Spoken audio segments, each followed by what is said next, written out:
probably what I admire about him the most is his willingness to take risks. You know, in combat sports, it's often probably a bit of a downfall as people can pick and choose and try and like work their way to the top. But obviously, given his track record, you can see he's always backed himself when he's taken on the biggest and the best challenges. And so it's paid dividends. He won't like me saying this, but I've spent a bit of time with this gentleman. He's a bit of a gentle giant when you get to know him, isn't he? Yeah, very good guy. Good guy with a good heart. He is a good guy with a good heart. I can tell you that the man in question is here. He's a man that doesn't need an introduction, but you know what, ladies and gentlemen, boys and girls? I have prepared an introduction, so I'm going to give him one. He is a two-time world heavyweight boxing champion. He's an Olympic gold medalist. You go back 9 years, in fact 10 years, to London 2012. He's fought 26 times professionally. He's won 24 of them. He's beaten everyone, from Alexander Povetkin. He's taken on the best of Joseph Parker. He's taken on the best in every walk of life. This man is an absolute machine. I've had the pleasure to speak to this guy on numerous occasions. Andy Ruiz, he went to Saudi Arabia, he won that one as well. Vladimir Klitschko, he took him on. Ladies and gentlemen, please give it up for Mr. Anthony Joshua! The man of the moment is here, and he's a big bloke as well. 6'6", Anthony Joshua in the house, ladies and gentlemen. One more time, Anthony Joshua! Right, kids, come on in. Let's get a photo with the main man. AJ, fantastic to see you again. Let's get a quick photo, please. And you are a big guy, aren't you, Japers? I thought I was big. Right then, the champ is here. We'll get a quick picture. Christophe is ready. Right, kids, if I can have you look this way. It is the picture to end all pictures. Coming to an Instagram page near you soon. Right there, straight. Tag Expo 2020 Dubai. One more time, ladies and gentlemen. Give it up for the kids. Well done, guys.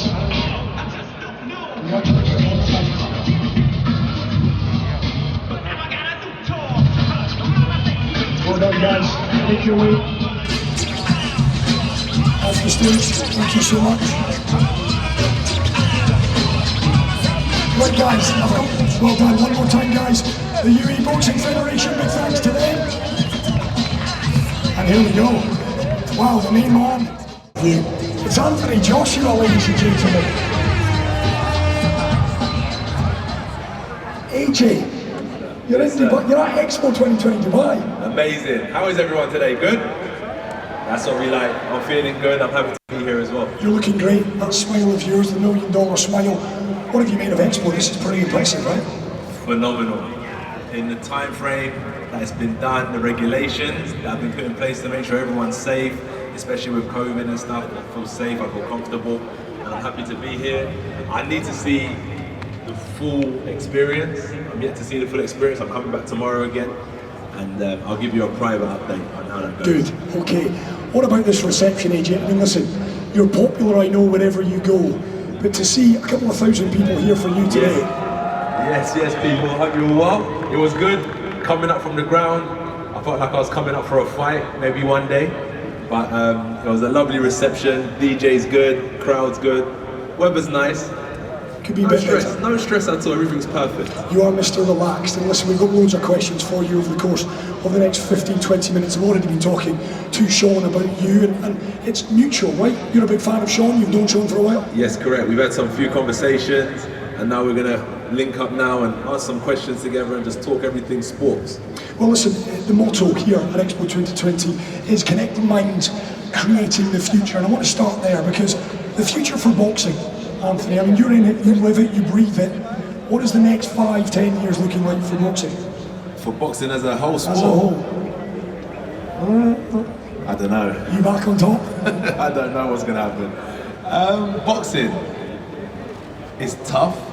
It's very, very, very tough. So, okay, I believe that sooner or later there's going to be like either a Mike Tyson type of fighter to come through who takes boxing by storm, or like a Muhammad Ali type of fighter that takes boxing by storm. And I'm now 32, so maybe that child's been born and they're growing and they're going to find their way into boxing. I just think that there's going to be someone that's going to grow and come and take boxing by the storm and just kind of inspire everyone to a whole nother level. Because great people are always born. You're not wrong. And Sean, you're about to embarrass this man because you live and breathe it from a UFC perspective. You know the fight game. Let's be frank about it. What does it take? What kind of characteristics, what kind of minerals does one need to get to the pinnacle in the fighting game? Yeah, well, I think that to reach the very pinnacle of combat sports, you've got to be something special, and it's a extremely subjective discussion about what it takes to be the very best.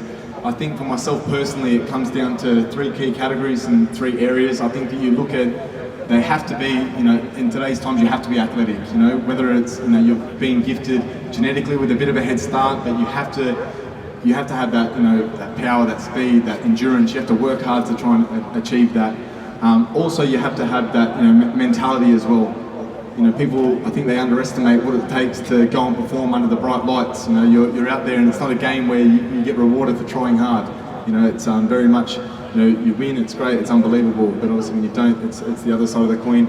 And the last thing would probably be that fighter mentality. And what I mean by that is probably that fight or flight switch. When these guys are competing at the very highest level and they're both training so hard, the difference between winning and losing can often be, that resilience and that willingness to overcome a bit of adversity and bite down on the mouth guard and overcome a tough situation, and that can be the difference between a win or a loss.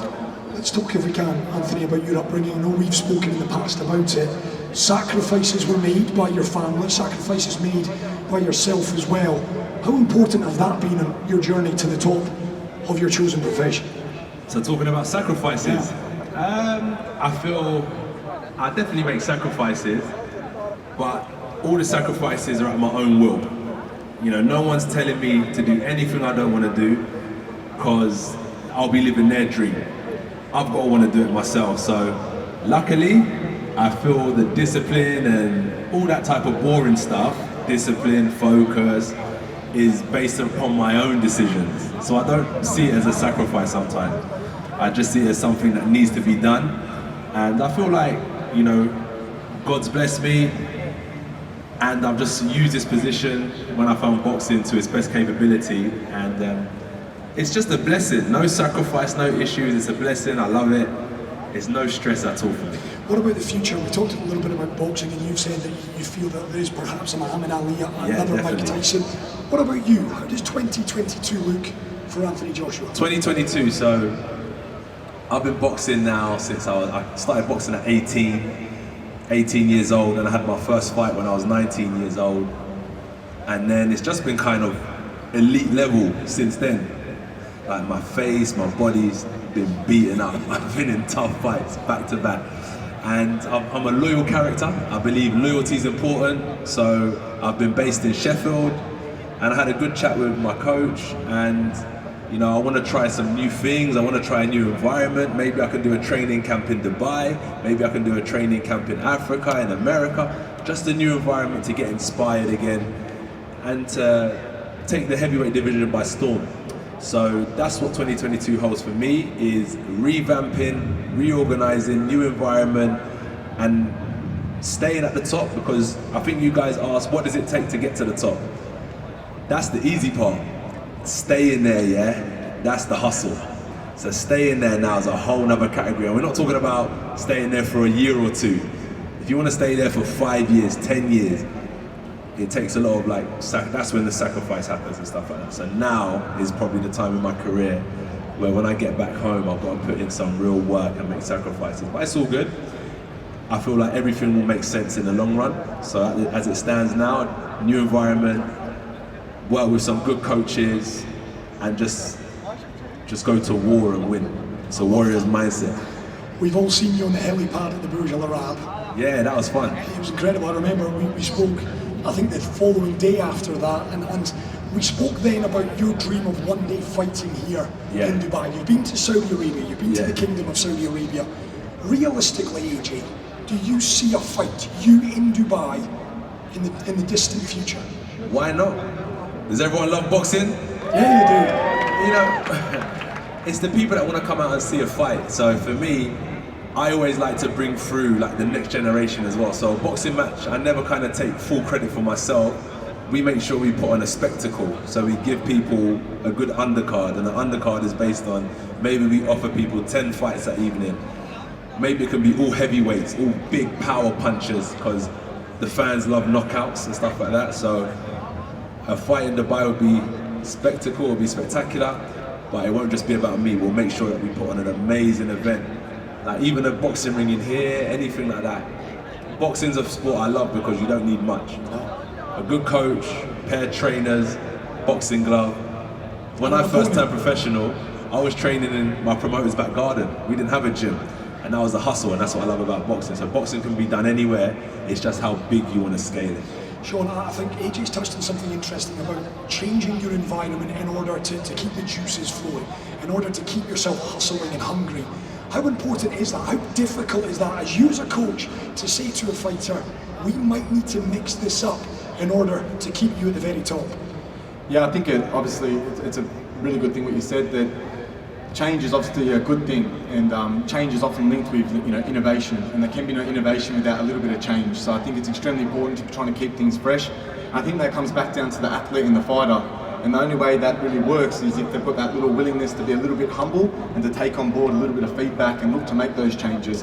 And it's actually harder than what it sounds like, because you've got to understand that these guys that are competing on the world stage in combat sports, they've got to have that mentality that they can go out there in a ring or a cage and beat any man in the world. So when I ask them to make sure they have that humble mindset and take on board a little bit of criticism and come down a few pegs, it can often be difficult, but the results speak for themselves. Nothing's going to change unless you've got that willingness to go out there and try a few little tips and tricks. And it says a lot about Anthony, the fact that he's at the very top, but he's still looking to add tools to his belt and change things up a little bit. A lot of parents with their kids in this afternoon, AJ. Your biggest influence in your career, your fight career, who springs to mind? Biggest influence? Yeah. Someone asked me this the other day, and I feel like because of my sport and the way the world is now, I connect with people that I've never met before, online, different apps and stuff like that. So I feel, honestly, I hear so many inspirational stories from different people. So my biggest inspiration doesn't have to be like some big celebrity. It can be anyone. And as I said, I take inspiration from everyone I meet. And how I am, I don't lock myself away in like some private gym. I go to like the local gyms, I chat to this guy who's training for one competition, I chat to this person, the cleaner, the person who helps me park the car, and I listen about their story, how they got here, why they're working. It keeps me motivated. Everyone's on a hustle to help their family and stuff like that, and that's motivation in itself for me, so that's inspiration. What about a sliding doors moment, the moment that your life changed for the better, AJ? If I was to take you back and you would say, you know what, Chris, that was the moment where I was perhaps on a path that I was getting pushed towards, something happened and it's taking you to be sat here at the beautiful Owazo Plaza at Expo 2020 Dubai today, what would it be? What would it be? Okay, what would it be? Because I think I was speaking again with someone about this, and alright, let's say I know the secret to kind of unlocking that potential. Why can't everyone just do it, etc.? I think resources, not everyone has access to certain resources. Number one, I had access to the right resources, which is boxing bags and coaches, and that was the resources I need. But in life, I think if you want to do it, people are sometimes happy with where they are. Being successful, I tell people, don't bother. It's a headache. It's too much stress. So don't bother trying to chase success, because it comes with a lot of pressure and a lot of stress. So if you want to go down that route, I think you have to make a decision in your life one day when you wake up and you just tell yourself, today is the day I'm going to make that change. And no matter what opportunity, what offer, what distraction comes in front of me, nothing is steering me off this path. And it's just making that commitment to yourself. And that's what I done. I think I was like 18. And I just said to myself, yo, I gotta make this change, man. And I spoke to some of my friends. Some of them were like, yeah, you know what? I'm backing you, bro. And some of them were like, nah, fam, we're still out here, road, whatever. I knew what I had to do, and that's it. I'm still on this journey now. And I make mistakes still. Sometimes I've got to check myself, but I stay true to the cause, stay committed to the cause that when I made that decision when I was 18, I stay focused on that. Mental health is a prevalent issue in the world today. It's fantastic that more and more people are opening up about their mental demons, if you will. You've talked about dealing with pressure. I'll come to you on this one, Sean. How do you instill that in one of your fighters to be able to deal at the highest level with pressure? Yeah, I think ultimately it comes down to trust, and that's what it's so important, like Anthony sort of touched on, about having that core circle around you, that not only do you trust them, but when you look at them, they're going to walk through the fire with you. And that's one thing that I pride myself on with working with some of these athletes is, you can have those open conversations. It can be, not every day is going to be a great day. You're going to, especially when you're in the public light, you're going to be asked 1,000 times, how are you feeling? Are you ready for the fight? Are you going to win? And you're given these, I've seen it before, these fighters say, yeah, of course, I'm going to smash him, yeah, I'm going to win, yeah, it's going to be great. And then as soon as the cameras are off and they turn to me and say, like, man, I've got these butterflies, I'm not feeling this one, like, have I done the work? That's what comes back to, having that relationship and that honest and transparency between not only you and your coach, but you and that inner circle and having those right people around you. I love that. In terms of you, AJ, we've talked a little bit about the future. When you reflect on what you've achieved, you've achieved an awful lot. You're still only 32 years of age. Are you happy? Are you content? Or is there still much more to come? Balance. Because I don't take it for granted. It's a blessing, but I'm committed. I'm very committed to the cause. And I feel like I'm too deep in anyway to turn back. So this is it now. Let's get on with it. Let's get on with it. I was about to ask, it's an unfair question, this, AJ. You've got an Olympic gold medal. Yeah. And you've got, not one, you're a two-time heavyweight world champion of the world. What felt sweeter? What felt sweeter than the journey of Anthony Joshua? Do you know what it is? When you're on the journey, you don't really have time to stop off and think, oh, that was nice. Because the world feels like it's moving so quick that if I kind of jump off to think about how nice that was, I'm going to miss the next opportunity. So maybe when I retire in the far future from fighting, yeah, and I sit back, clicking my toes in front of the fireplace, and I'm like, yeah, I'll be able to answer that. But right now, we haven't got time to think about what was in the past. We're just thinking about where we're going. It's moving forward. Now, health and wellness, again, two important aspects. This week here at Expo, we're celebrating both of those. And I just wonder, from two athletes as you are, give us a couple of tips, if you can. And I'll start with you, Sean. Health and wellness, a lot of people here. What would you say to people who are perhaps start of a new year, New Year's resolutions?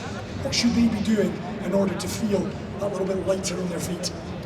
Yeah, I think it comes back to just making small changes. I think we're all very guilty, especially when it comes to the new year and new celebrations, that we want to try and get things fast results, rapid detoxes, 7 days, 10 days. It's the world we live in today. I think the best thing is just try and maintain a little bit of balance and just make small changes in your life for the better. I always say to my athletes, when you're looking at something, weigh up the pros and the cons. So when you're going to do something, you need to weigh up, like, how beneficial is it going to be and what are the consequences of it, and then at least you can make informed decisions there, instead of someone ultimately, especially when you're dealing with grown men, they're going to decide what they want to do. You're not going to be able to force anyone to do anything. But if they've been able to sit there and make an informed decision, then at least that's on them. So yeah, I'd be saying just to try and maintain a little bit of balance and just to look to make small changes that can be sustainable long term, rather than look for quick fixes. I love that. It's good advice, sound advice. AJ, for you, and again, it's probably a difficult one for you to answer. There's been a lot of lessons that you've had throughout your life. For a lot of kids here, what's been the biggest lesson in the fight game that you've come away from and thought, you know what, that's going to stand me in good stead long after I've hung up the boxing gloves, and you're going to go forward in life with that lesson? I'm getting profound on you now. Sorry? I'm getting profound, philosophical with you. I don't like to be too philosophical because I end up not making sense. So keep it simple. I believe, be true to yourself, like your authentic self, because we meet so many different people, we go into so many different rooms, workplaces for our career. You go see your auntie, your uncle, your grandma, granddad, mom, brothers, and sometimes you feel you have to be one way for this person. When you're with your mom, you have to be a certain way. When you're with your friends, it's best just to be true to who you are. And I feel when you can be true to who you are, you walk with your chest up. Him regaining his belt, what Yep. are the chances? So I think he's got a good chance. AJ's a hard worker, he's disciplined, he likes to work hard, he puts his time in the gym, puts effort in. So I definitely think there's a chance for him. Obviously, there's a bit of politics in boxing. And so for the time for him to come back around, for him to regain his belt, it might take a bit of time, but I definitely think he can do it. I have no doubt. And then the Fury versus AJ, what if he doesn't regain his belt? Do you think that will still happen? At the end of the day, to be honest, if he doesn't regain his belts, it's not the end of the world. He's done it. Twice. Twice. He's held the titles. So if he comes back around, he does it, amazing. It's great for the sport of boxing. But if he doesn't do it, then so be it. But he's got his legacy. He's left his legacy. He's left his mark on everybody already. So. And that's one thing you really talked about today, legacy. Legacy, right? exactly. That's what's most important. Yeah. And then the rematch with Alexander. It needs to happen. But Alexander Usyk is a great boxer. He's a phenomenal boxer. He's an art when it comes to boxing. He really takes it as an art. And, him and Fury would be an amazing fight. But I'd love to see AJ's name in there as well, like with Usyk, with Fury, and AJ thrown into the mix. It just makes boxing all entertaining. And I think what's more important is that we appreciate boxing for what it is now. Like, seeing AJ, the greats like AJ fighting. So, yeah. And then final question, AJ's been described as a global boxing ambassador. Yeah. Listening to him today, did you get that vibe? Most definitely, he's there. He's solidified himself in that. His character, he's built himself as that person. So he's around, he is a global boxing ambassador. He represents all of us and he's taken it to a world stage and he's been doing it for such a long time. So yeah, we appreciate him and yeah, that is it. So, that vibe about him being a global boxing ambassador, did you get that vibe today? Are you convinced that he's that? Yeah, he definitely represents Britain really, really well. Can't wait for him to get back in the ring. Hopefully he does it next year sometime. And the lessons he gave today were pretty interesting. And then what would you say is one thing you wouldn't forget from what he said today? Oh, just his lessons on what it takes to reach the top and things like that. And do you think he will regain the belt? Oh yeah, definitely, 100%. Yeah, if he gets an opportunity, he'll definitely take it. Tyson Fury is a tough competition, but it'll be a fun match to see. And then Alexander, what do you think will happen? I think he goes past him. I think he smashes him, hopefully. You think? I hope so. Because Alexander is also an equally great fighter, no? Yes, he is, definitely, 100%. But you think AJ will take him? I hope AJ takes him, yeah. I'm an AJ fan, so I hope he wins. Amazing. Final question. Talking about legacy for AJ, what do you see? He's shared with us what he sees. In maybe a couple of years, wearing the suit. What would you like to see as an AJ fan? Just regaining the belt's the most important thing. Hopefully he regains it, defends it multiple times. That's the most important thing as a fan of AJ, just seeing him just win and continue to win. And can you share with us, what it was like for them meeting AJ today, being with him on stage? Yeah, it was obviously a great experience for all of them. It even made myself feel good seeing the look in their eyes when they saw him up on the stage. Like, this guy's, he's one of the greats of the sports. So seeing those kids getting to meet one of their idols and be able to do some combos and that was awesome. And AJ and Alexander, what do you think will happen? Yeah, well, obviously I'm a little bit biased, but I think it'll be, Anthony's got the really holistic approach and mindset that, he's looking to stay at the very top of the game for a long time. So, and he's done it before, he suffered defeats and then came back and, got a victory in dominant fashion. So I think that, it's what I expect to happen on the next one as well. And do you see him getting back the belt? 100%. I completely believe that he's done it before, so it's not like something foreign to him. He's had defeat before, he learned from it, and he come back and overcome the challenge and was successful, and I see it happening again. Final question. Do you think you'd like to see the Fury and AJ, even if he doesn't get the belt back? Like I said, I truly believe he will get the belt back, but I think those two are destined to fight in the future. They're two of the greats of, not just English boxing, but also world boxing. And I think it'd be a shame if those two didn't meet at some stage in their career.